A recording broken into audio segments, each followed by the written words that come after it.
Em Mateus capítulo 14, a partir do versículo 22, vai dizer assim: Logo a seguir, compeliu Jesus os seus discípulos a embarcar e passar adiante dele para o outro lado, enquanto ele despedia as multidões.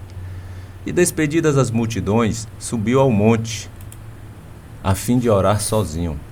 Em caindo a tarde, lá estava ele só. Entretanto, o barco já estava longe, a muitos estádios da terra, açoitado pelas ondas, porque o vento era contrário.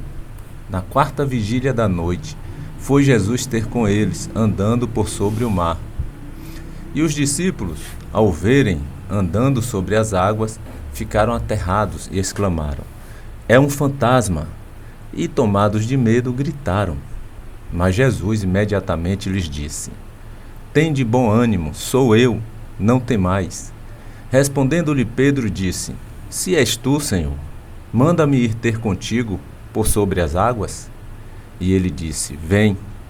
E Pedro, descendo do barco, andou por sobre as águas e foi ter com Jesus. Reparando, porém, na força do vento, teve medo.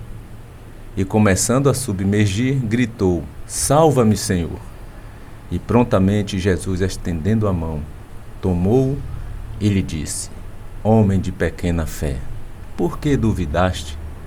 Subindo ambos para o barco, cessou o vento. E os que estavam no barco adoraram, dizendo: Verdadeiramente és o Filho de Deus. Querido, todo esse episódio aí vai estar acontecendo ali às margens do Mar da Galileia, conhecido também como o Mar de Tiberíades ou Lago de Genezaré. Então, o Mar da Galileia tem esses outros dois nomes: Mar de Tiberíades ou Lago de Genezaré. Toda vez que você vê na Bíblia falando Lago de Genezaré, vai estar se referindo a este Mar da Galileia ou Mar de Tiberíades, certo? É um lago, na verdade, muito grande, muito extenso. Não é um mar como nós conhecemos hoje, né? Mar de águas salgadas. O Mar da Galileia, ele é um lago enorme de águas doces, medindo 21 quilômetros de comprimento por 13 quilômetros mais ou menos de largura. E é, como eu disse, um grande lago aí de água doce, não é água salgada. Ele é formado pelo Rio Jordão. Então, o Rio Jordão vem de sua nascente e aí forma esse lago enorme em uma região ali, em Israel. Esse lago aí medindo 21 quilômetros por 13 de largura. E depois o Rio Jordão, ele deságua e segue seu rumo, né? Mas fica esse lago aí então formado, enorme. Por ser tão grande, ele ficou sendo chamado de Mar da Galileia. E Jesus vai fazer boa parte do seu ministério às margens do Mar da Galileia. A exemplo da multiplicação dos pães. Jesus, quando multiplica os pães, ele está ali às margens do Mar da Galileia.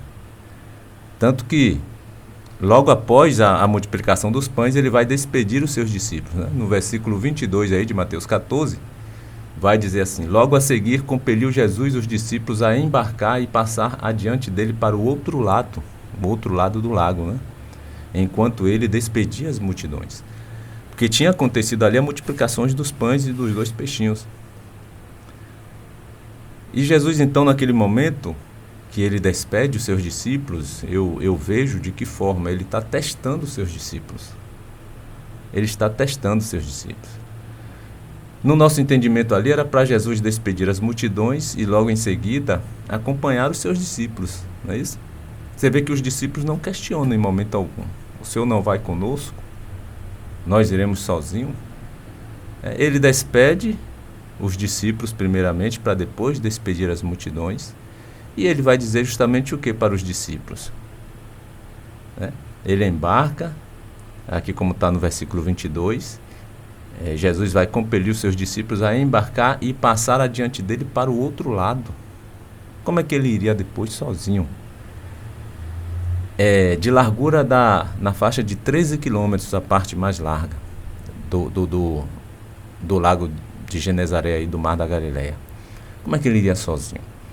Mas em momento algum os discípulos questionam, apenas o obedece.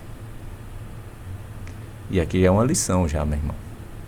Nós não temos que questionar os desígnios de Deus, nós não temos que questionar o porquê que Deus fez assim, porquê que Deus quer assim, porquê que Deus agiu assim, ou porquê que Deus não está ainda agindo, onde é que Deus está. Nós não temos que ficar questionando nada. Nós temos apenas que obedecer. Se a palavra de Deus está dizendo, faça isso, você tem que vencer a sua natureza e fazer aquilo que o Senhor está mandando você fazer. Você não pode ficar em rebeldia. E os discípulos tinham isso em mente, que eles não podiam ficar em rebeldia, eles tinham que obedecer. E eles não questionaram em momento algum. Então não entre em questionamento com Deus ou com a sua palavra. Eu não concordo que tem que ser assim. Você não tem que concordar, você tem apenas que obedecer. A palavra de Deus não está falando. A palavra de Deus não está dizendo que tem que ser assim. Se a palavra de Deus está mandando você fazer dessa forma, você tem que fazer dessa forma. A não ser que você não queira ter uma vida abençoada. Porque aquele que desobedece e anda na contramão da palavra de Deus, não vai ter vida abençoada. E nem vida eterna. Então, se a palavra de Deus está dizendo, ame o teu inimigo, você tem que amar, não questione. Não é amar de ficar de papinho, de ficar lá abraçando, não é nesse sentido. É amar de não querer o mal para ele, não querer que algo de ruim lhe aconteça. E se precisar de sua ajuda, você ainda tem que estender a mão para ajudar. É nesse sentido aí que Jesus diz, amai os vossos inimigos e orai por aqueles que vos perseguem. Então temos que amar os nossos inimigos. Se você encontrá-lo no meio da estrada em dificuldade, você deve parar e ajudar. É nesse sentido aí que Jesus está falando. Jesus não está mandando você ir todos os dias para a casa dele, tomar cafezinho junto, sentar à mesa e ficar ali de papo. Se o camarada não gosta de você, ele odeia, e ele se levanta como seu inimigo, você não tem que se levantar como inimigo. Nesse sentido aí que Jesus está falando. E se houver oportunidade de você ajudá-lo, você tem que ajudá-lo. Porque Deus pode lhe testar. Deus pode querer provar a sua fé em um momento como esse, em que uma pessoa que se levantou como seu inimigo, que não gosta de você, precise de você. E ao invés de você dar o troco, ao invés de você desejar o mal agora para aquela pessoa, você vai estender a mão. Se tem alguma campanha sendo feita em prol daquela pessoa, porque ela está precisando muito, você vai ser um daqueles que vai ajudar. Então, nesse sentido, Jesus está falando, ame o seu inimigo. E aí você diz, eu não consigo. Mas você não tem que ter opinião própria quando Deus está lhe mandando fazer alguma coisa. Esqueça a sua opinião. Tanto que Jesus falou assim, aquele que quiser vir após mim, negue a si mesmo. Negue as suas vontades, negue a sua opinião, negue o seu desejo. Negue tudo que for seu. E aí vem e segue-me. Mas ele já impõe essa condição. Aquele que quiser vir após mim, negue a si mesmo. Renuncie a si mesmo. Então deixe a sua opinião de lado. Deixe a sua vontade de lado. Pegue a opinião de Deus, pegue a vontade de Deus e pratique. É isso que Jesus está dizendo. Senão não serve para ser meu discípulo. Senão não serve para ser crente. Senão não serve para ser um cristão verdadeiro. E não vai ter parte comigo no reino dos céus. Jesus está dizendo isso aí em outras palavras. Certo? Então, os discípulos aqui são compelidos por Jesus a irem adiante dele e passarem para o outro lado. Né? E eles não questionam. Né? Eles não questionam. Como assim, Jesus? E o Senhor, como é que o Senhor vai? O Senhor vai com quem? Porque o Senhor está despedindo também as multidões. Está nos despedindo e despedindo as multidões. O Senhor vai ficar sozinho? Né? Sozinho para subir ao monte para orar? O que vai ser do Senhor depois? Eles não questionam, queridos. Eles apenas obedecem. Eles sabiam que eles estavam ali com o Filho de Deus, que detinha todo o poder em suas mãos. Então eles não tinham que questionar, apenas realmente obedecer. E Jesus, depois ali que compele os seus discípulos a passarem para o outro lado do mar da Galileia, ele vai subir ao monte. sozinho. Você vai ver isso aí já no versículo 23. Ele vai despedir as multidões. E justamente no versículo 23 vai dizer assim: e despedidas as multidões, subiu ao monte, a fim de orar sozinho. Em caindo a tarde, lá estava ele só. Então todo esse episódio aí está acontecendo à tardezinha, né? Ao cair da tarde. E ao cair da tarde, lá estava ele só, lá no monte. Lá em cima, ele subiu, sozinho. E os discípulos partiram, segundo a ordem do próprio Jesus. Os discípulos partiram para atravessar o lago, os 13 quilômetros de lago que eles tinham que atravessar. E como eu disse, em momento algum, os discípulos questionam, dizendo ali como é que ele iria sozinho, né? Tudo isso estava aí acontecendo justamente depois dessa multiplicação dos pães e dos peixes, meu irmão. E os discípulos não questionam porque confiavam muito nele. Ele sabia o que estava fazendo. Confie em Deus, meu querido. Confie no Senhor Jesus. Ele sabe o que está fazendo. Às vezes Jesus permite tempestades nas nossas vidas para sermos provados. Jesus, ele tinha ali, ele sabia, ele tinha um conhecimento do que iria acontecer aos discípulos. E talvez por isso ele os manda ir sozinhos, né? Ele sabia que os discípulos iam passar por momentos ali difíceis na água. E ele manda, sem ele estar no meio deles, para ver qual seria talvez a reação dos seus discípulos. Jesus estava ali, queridos, no monte orando, mas ele estava de olho também nos seus discípulos. Mas como pode? Jesus está lá no monte e está olhando os discípulos. Ele está orando, mas ele está de olho nas nossas dificuldades. Ele estava vendo o que os discípulos estavam passando ali já pela 4ª vigília da noite. A 4ª vigília da noite é entre mais ou menos aí 3 às 6 da manhã, de 3 às 6, né? A primeira vigília, são 3 horas uma vigília. A primeira, ali para os judeus, começava de 6 às 9, a segunda de 9 às 12, à meia-noite, a terceira de meia-noite até as 3 da manhã, e a 4ª vigília era de 3 da manhã às 6 da manhã. Você vai ver aí em Marcos, no livro no Evangelho segundo Marcos, capítulo 6, versículo 48, Marcos 6, 48, a gente vai ver justamente essa informação que Jesus estava vendo os seus discípulos, que lá em Mateus 14 não nos dá precisamente essa informação. Mas está narrado aí também em Marcos 6, 48. E também lá em João 6, versículo 15 em diante, vai estar essa mesma história. Só que Marcos, ele traz esse detalhe aqui que é importantíssimo para nós. Marcos 6, 48 diz assim: e vendo-os em dificuldade a remar, quem estava vendo? Jesus.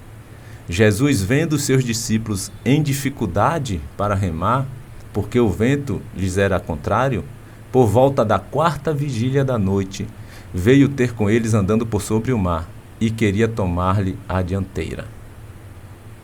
Então você vai ter essa informação em Marcos 6,48, que é muito importante para nós. Jesus estava vendo-os em dificuldade a remar, porque o vento era contrário. E lá por volta da 4ª vigília da noite, Jesus então vai ter com eles andando por sobre o mar, e Jesus estava querendo passar à frente do barco. Mas interessante, querido, que Jesus estava vendo-os em dificuldade. Jesus não estava alheio aos seus sofrimentos e nem ao nosso. Jesus está vendo aí a sua angústia. Jesus está vendo aí os seus problemas. Jesus está vendo a dificuldade que você está tendo ou está passando. Jesus está vendo o seu sofrimento. Jesus está vendo a sua dor, meu irmão. Ele não está alheio ao nosso sofrimento. Às vezes nós perguntamos: onde é que Deus está? Cadê o Senhor que não está vendo pelo que estou passando? Fique tranquilo, meu amigo. Jesus vai ao teu encontro. Você só precisa confiar e não questionar. Faça como os discípulos, não questione. Jesus mandou ir, vá. Jesus mandou fazer, faça. Jesus mandou você esperar? Espere. Jesus mandou ter paciência? Tenha paciência, querido. Entregue nas mãos do Senhor o teu problema e Ele resolverá. Então Jesus estava ali longe de seus discípulos, mas veio para perto das suas dificuldades. Eles já tinham navegado ali mais ou menos 25 a 30 estádios. Sabe o que isso significa em quilômetros? 5,5 quilômetros mais ou menos. O lago, lembra que eu disse? 13 quilômetros era a largura do lago. Eles já tinham remado quase a metade, 5,5 quilômetros. E no versículo 19, em João 6, aí já é em outro evangelho, você vai ter essa informação. Ó. João 6,19 já vai nos dar essa informação. Tendo navegado uns 25 a 30 estádios, eis que viram Jesus andando por sobre o mar, aproximando-se do barco, e ficaram possuídos de temor. Os discípulos ali talvez, queridos, pensassem que Jesus os tinha abandonado.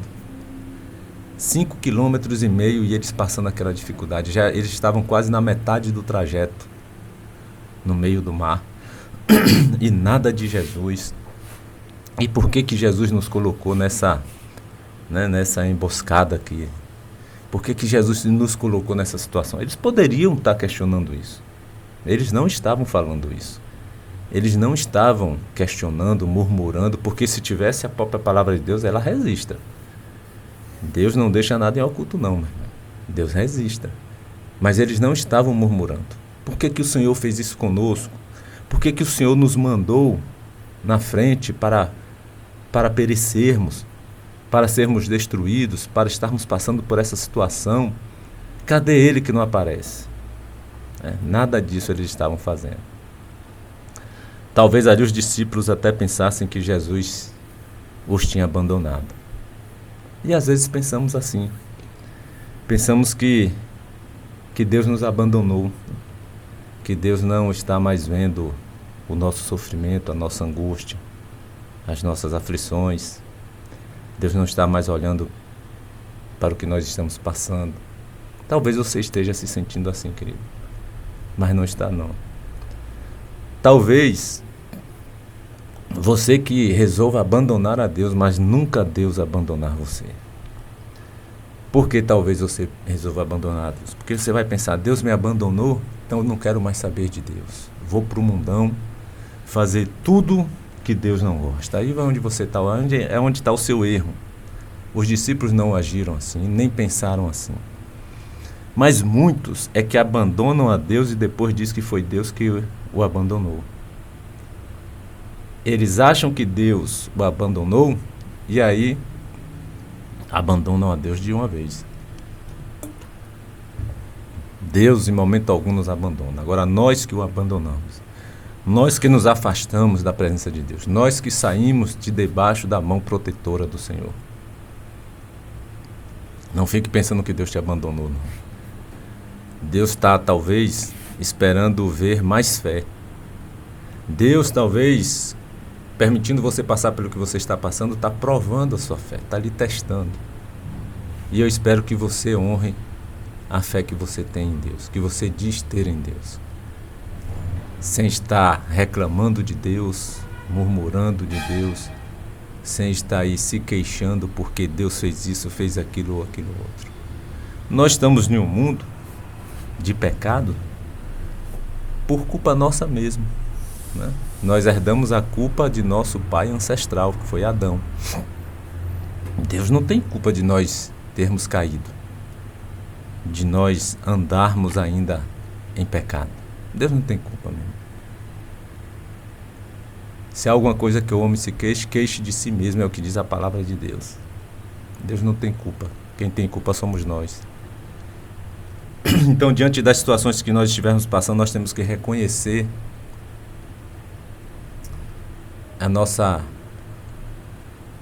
o nosso estado de pecado, o nosso estado de dependência de Deus e clamarmos pela misericórdia dele.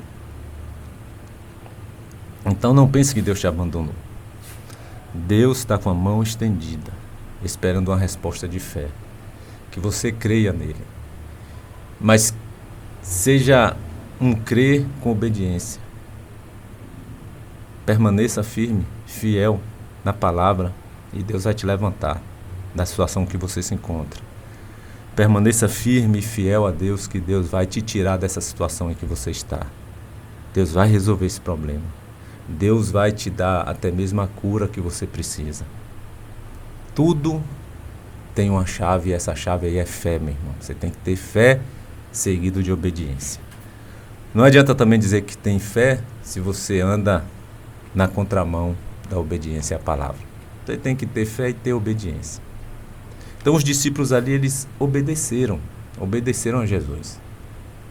Mas mesmo na obediência, você pode passar por situações difíceis, como foi o caso dos discípulos. Eles estavam na obediência, Jesus deu a ordem, vão à frente para o outro lado do lago. E mesmo eles andando na obediência à palavra, ao próprio Jesus, eles estavam agora ali se encontrando em uma situação difícil. Mas eles murmuraram? Ficaram reclamando? Não. Então mesmo você que possa estar pensando assim, eu tenho sido tão fiel a Deus, tenho passado por poucas e boas, tenho procurado honrar o nome do Senhor e agora me sobrevém essa situação. Ela não vem para te destruir. Ela vem para provar a sua fé. Ela vem para forjar a sua fé, para você ficar mais forte ainda, com mais experiências com Deus. Ela só vem para te destruir se você resolver desbandar, sair da palavra. Aí realmente ela vai te destruir. Essa situação que você está passando vai te destruir se você resolver não andar mais em fidelidade com Deus.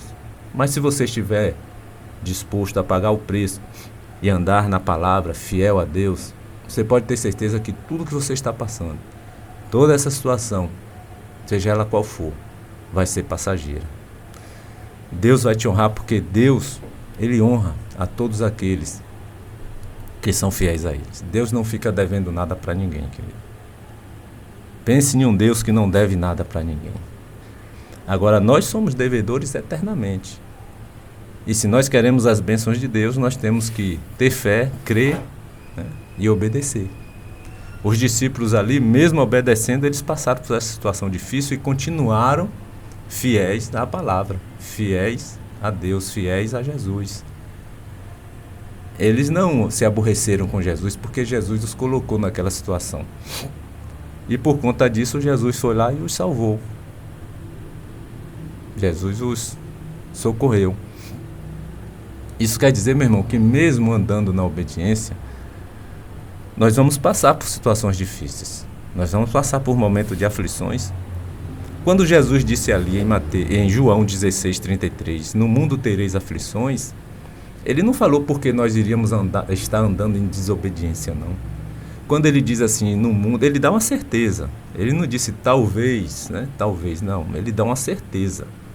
A mesma certeza que Ele dá, que nós herdaremos a vida eterna, se permanecermos firmes até o fim, a mesma certeza Ele deu também que nós iríamos passar por aflições. Mas Ele disse, tem de bom ânimo, eu venci o mundo. Ora, nós estamos do lado daquele que venceu, querido. E Ele manda ter bom ânimo, permanecer na palavra, permanecer fiel a Ele. Tenham bom ânimo, não saiam, como os discípulos não saíram. Os discípulos passaram por aquela aflição, mas tiveram bom ânimo de permanecer na palavra de Jesus. E qual foi o resultado? Jesus foi lá e os socorreu, os livrou, os salvou. Então, se você quer ter esse mesmo resultado, tenha o bom ânimo, permaneça firme na palavra. Quando Ele disse, no mundo tereis aflições, Ele estava dizendo para aqueles que estavam andando na palavra, obedecendo. Ele não estava dizendo para aqueles que estavam em desobediência, não. Quem está em obediência terá aflições. Não, Ele disse para os que estavam na obediência que iriam passar por aflições, mas iriam apenas passar. Os da obediência apenas passa, e logo vem depois os livramentos. Mas os da desobediência não passam, meu irmão. Vive eternamente em aflição. Vivem eternamente em tribulação. A tribulação vem para destruí-los, a não ser que ele se arrependa e volte à comunhão com o Senhor. E aí ele passa a obedecer a palavra e a tribulação cessa, né? Cessa. Mas se ainda for preciso nós morrermos em meio às aflições e tribulações e perseguições, que morramos. O que importa é morrer fiel e honrando a Deus, honrando ao Filho, a Jesus. Você quer ter vida com Deus na eternidade? Passar uma eternidade vivendo e desfrutando do amor e da presença de Deus? Temos que pagar o preço. Temos que pagar o preço. Se Ele nos livrar, Ele é Deus, e se não nos livrar, continua sendo o mesmo Deus, né? Então Deus está vendo o nosso sofrimento, meu irmão. Deus está vendo pelo que você está passando. E no tempo dele, no tempo de Deus, Deus vai agir. Não adianta você ficar aí querendo que Deus haja hoje. Não, Ele está vendo, Ele está olhando para o seu sofrimento. Mas no tempo certo, Ele vai ouvir. Tanto que o salmista disse assim, eu esperei. A gente não sabe quanto tempo o salmista esperou. Lá no Salmo 40, né? O salmista vai dizer, eu esperei com paciência no Senhor. Com paciência pelo Senhor. Ele esperou. Um dia, 2, 5, 10, um mês, um ano, 10 anos, eu não sei. Eu só sei que ele esperou. E no tempo certo, no tempo de Deus, Deus inclinou-se para ele e ouviu o seu clamor. Ele vai dizer isso. Agora, um ingrediente importante aí é que o salmista ele esperou com paciência. Você está esperando de que forma? De que maneira? Inquieto? Ansioso? Meio que desesperado? Deus não vai agir, querido. Deus disse, aquietai-vos, e sabei que eu sou Deus. Eu sou exaltado entre as nações. Eu sou exaltado em toda a terra. Salmo 46, 10. Aquele que é exaltado entre as nações e aquele que é exaltado sobre toda a terra está dizendo, aquietai-vos e sabei que eu sou Deus. Você só vai saber que Deus é Deus no dia que você aquietar o seu coração. Joga essa ansiedade para o lado, joga essa inquietação para o outro, tira esse desespero de dentro de você e confie em Deus, aquiete-se. Se o salmista não estivesse esperando com paciência, talvez ele nunca ia receber a resposta positiva de Deus. Mas ele esperou com paciência, ele aquietou-se seu coração no Senhor, o Senhor se inclinou para ele e ouviu o seu clamor. Então Deus está vendo a sua dor, o seu sofrimento, o que você está passando. Os olhos do Senhor estão em todo lugar contemplando os maus e os bons, é o que diz lá em Provérbios 15, versículo 3. Deus não está alheio ao nosso sofrimento, Deus não está alheio ao seu sofrimento, meu irmão. No Salmo 139, versículo 7, nos diz assim o salmista, para onde me ausentarei do seu espírito, do teu espírito? Para onde fugirei da tua face? Se subo aos céus, lá estás. Se faço a minha cama no mais profundo abismo, lá estás também. Ainda lá me haverá de guiar a tua mão, e a tua destra me susterá. Se eu digo, as trevas com efeito me encobrirão, e a luz ao redor de mim se fará noite, até as próprias trevas não te serão escuras. As trevas e a luz, para ti, são a mesma coisa. Aonde quer que você esteja, meu irmão, Deus está vendo o que você está passando. O importante é que você permaneça firme, firme na palavra. Não vá nem para um lado e nem para o outro. Permaneça firme. Deus está de olho em você. Deus está vendo o que você está passando. Deus não está alheio aos seus problemas, mas você precisa permanecer firme. Firme para obter a vitória em Jesus. Amém? Que Deus te abençoe. Deus abençoe a toda a sua família. Querido Deus, nosso Senhor e Pai, mais uma vez te somos gratos, Senhor, por estarmos aqui neste momento, vivos diante de Ti, desfrutando da Tua graça, desfrutando das Tuas misericórdias. Que o Senhor perdoe as nossas falhas, que muitas vezes falhamos fazendo aquilo que não Te agrada. Que o Senhor nos perdoe, Senhor. Que o Senhor possa estar nos concedendo as Tuas bênçãos e que nós procuremos ser fiéis, mesmo diante das situações mais adversas que passamos. Que nós procuremos ser obedientes à Tua palavra.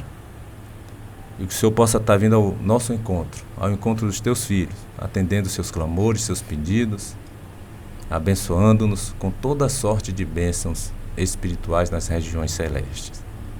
Que o Senhor nos dê mais um dia, uma semana, debaixo da Tua graça e da Tua proteção, Senhor. É o que nós pedimos, Te agradecemos, em nome de Jesus.